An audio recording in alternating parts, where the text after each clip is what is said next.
Morning students, Pragya ma'am is here your science teacher and पिछली class में हम लोगों ने जो हमारा चैप्टर था द सेल उसको फिनिश कर लिया था और उसके लॉन्ग क्वेश्चंस मैंने आपको करने के लिए दिए थे 2 लॉन्ग क्वेश्चंस। अभी तक किसी का वर्क मुझे सेंड नहीं हुआ है। जिन स्टूडेंट्स ने अपना वर्क कंप्लीट कर लिया है वो मुझे पिक्चर सेंड कर दें अपने वर्क की। And from today we are going to start our new lesson 4 how babies are formed. ये हमारे लेसन का नाम है हाउ बेबीज़ आर फॉर्म्ड। ये न्यू टाइटल है हमारा न्यू लेसन का। सबसे पहले प्रोसेस होती है रिप्रोडक्शन। पहले मैं आपको बता दूं क्या प्रोसेस होती है रिप्रोडक्शन। सबसे पहले हमें इसकी जो डेफिनेशन है वो पढ़ते हैं। Reproduction is a process of producing new individuals of the same kind. Reproduction एक ऐसी प्रोसेस होती है जिसके ज़रिए हम एक जैसे ही न्यू इंडिविजुअल्स का फॉर्मेशन कर सकते हैं, प्रोडक्शन कर सकते हैं। ऐसे नहीं समझ में आया तो सेकंड डेफिनेशन समझिए। जब ऑर्गेनिज्म अपने ही जैसे ऑर्गेनिज्म को प्रोड्यूस करते हैं तो वो प्रोसेस रिप्रोडक्शन कहलाती है। फॉर एग्ज़ाम्पल जो डॉग होगा, the dog will give birth to puppy. ठीक है, जो डॉग होते हैं वो उनके जो यंग वंस होते हैं उनको पपी कहते हैं। तो डॉग से पपी आया, जब पपी और ग्रोथ अटेन कर लेगा और ग्रो होगा, डेवलप होगा तो वो भी डॉग बन जाएगा। ठीक है, फिर वो जो पपी जो डॉग बनेगा वो रिप्रोडक्शन करेगा, उससे पपी मिलेगा। ऐसे ही काऊ गिव बर्थ टू काफ। ठीक है, CALF काफ, समझ रहे हैं ना आप लोग। ऐसे human give birth to the babies. तो ये प्रोसेस रिप्रोडक्शन है जिसमें जो ऑर्गेनिज्म होते हैं वो अपने ही जैसे ऑर्गेनिज्म को प्रोड्यूस करते हैं। सबको क्लियर हुआ होगा आई एम श्योर। चलिए नेक्स्ट, रिप्रोडक्शन आपके कितने टाइप के होते हैं? रिप्रोडक्शन आपके 2 टाइप्स के होते हैं, एसेक्सुअल एंड सेक्सुअल। ठीक है, एसेक्सुअल रिप्रोडक्शन वो होता है जिसमें आपका सिंगल पेरेंट इन्वॉल्व होता है, यानी कि वन पेरेंट क्या करता है, वन पेरेंट अपने डॉटर सेल्स प्रोड्यूस करता है, अपने डॉटर्स को प्रोड्यूस करता है, अपने ऑफस्प्रिंग्स को प्रोड्यूस करता है।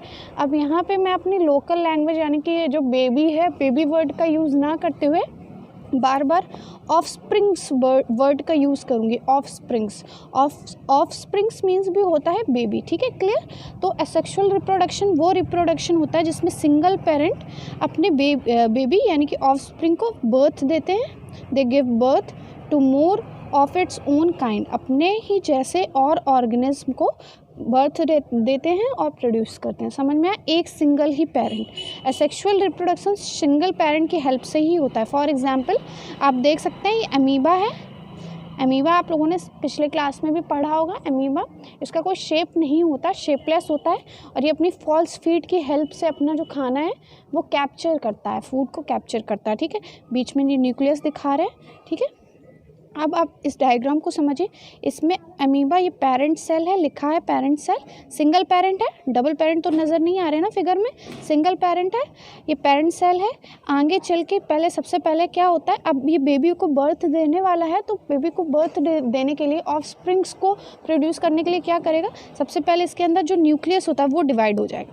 डिवाइड हो गया, फिर अगले राउंड में क्या होगा, साइटोप्लाज्म जो होता है, ये साइटोप्लाज्म वो स्ट्रेंथन करेगा और वो डिवाइड हो जाएगा। ठीक है, इससे डिवाइड जैसे ही होगा लास्ट में आपका 4th स्टेप पे 2 डॉटर सेल्स प्रोड्यूस हो जाएंगे। तो यानी कि एक सिंगल पेरेंट ने 2 डॉटर सेल्स प्रोड्यूस किया। तो ये एसेक्सुअल रिप्रोडक्शन का एक एग्जाम्पल है। ठीक है, एसेक्सुअल रिप्रोडक्शन में ये आपका बाइनरी फिजन में आता है। बाइनरी फिजन में मीन्स होता है, बाइनरी मतलब होता है 2। बाइनरी फिजन एक ऐसा एसेक्सुअल रिप्रोडक्शन की प्रोसेस होती है जिसमें एक सिंगल पेरेंट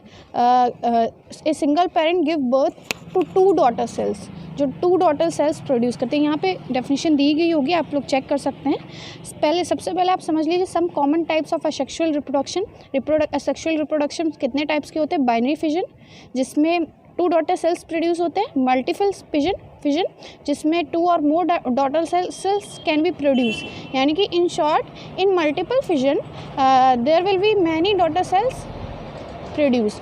उसमें मल्टीपल फिजन्स में काफ़ी सारी डॉटर सेल्स प्रोड्यूस होती है। बडिंग वो प्रोसेस होती है जिसमें एक बड ग्रो हो जाती है ऑर्गेनिज्म की बॉडी पे। फिर वही धीरे धीरे डेवलप होती, फिर अलग हो जाती है उसकी बॉडी से, ठीक है। ये आपके बडिंग का है, मैं अभी समझाऊंगी। रीजनरेशन में क्या होता है, रीजनरेशन में कोई भी ऑर्गेनिज्म है उसका अगर कोई भी पार्ट कट होता है, कोई भी पार्ट कट होता है, जैसे मैंने यहाँ पे कट करके दिखाया 1 2 3, यानी कि अगर ये ऑर्गेनिज्म को 3 पार्ट में कट कर दे तो उसका हर एक हिस्सा 1 पार्ट 2 पार्ट 3 पार्ट, 1 पार्ट पूरा ऑर्गेनिज्म जनरेट कर लेगा, सेकेंड पार्ट भी पूरा ऑर्गेनिज्म जनरेट कर लेगा, एंड थर्ड विल ऑल्सो भी जनरेट अ न्यू ऑर्गेनिज्म, ठीक है। तो तीनों पार्ट एक न्यू ऑर्गेनिज्म जनरेट करके न्यू इंडिविजुअल्स फॉर्म कर लेंगे। इस प्रोसेस को रीजनरेशन कहते हैं। तो आपको समझ में आया कितने टाइप्स के होते हैं। इसके बाद सबसे पहले आपको बाइनरी प्रिसिजन समझा दूँ। The splitting of parent cell into 2 almost identical cells, parent cell का स्प्लिट करना इंटू 2 डॉटर सेल्स, उसको कहते हैं बाइनरी फिजन, ठीक है। बाइनरी फिजन अमीबा में होता है, मैं बता चुकी हूँ आपको। अब आ जाइए multiple fission sorry, the splitting of a parent cell into many identical cells is called multiple fission। multiple fission में जो parent cell होता है वो बहुत सारे identical cells में, identical daughter cells में वो स्प्लिट हो जाता है, ठीक है। इसका एग्जाम्पल होता है प्लाज्मोडियम। इसका कोई डायग्राम आपकी बुक में नहीं दिया गया, लेकिन आप एग्जाम्पल लर्न कर सकते हैं, प्लाज्मोडियम और बाइनरी फिजन का अमीबा, ठीक है। Clear everyone.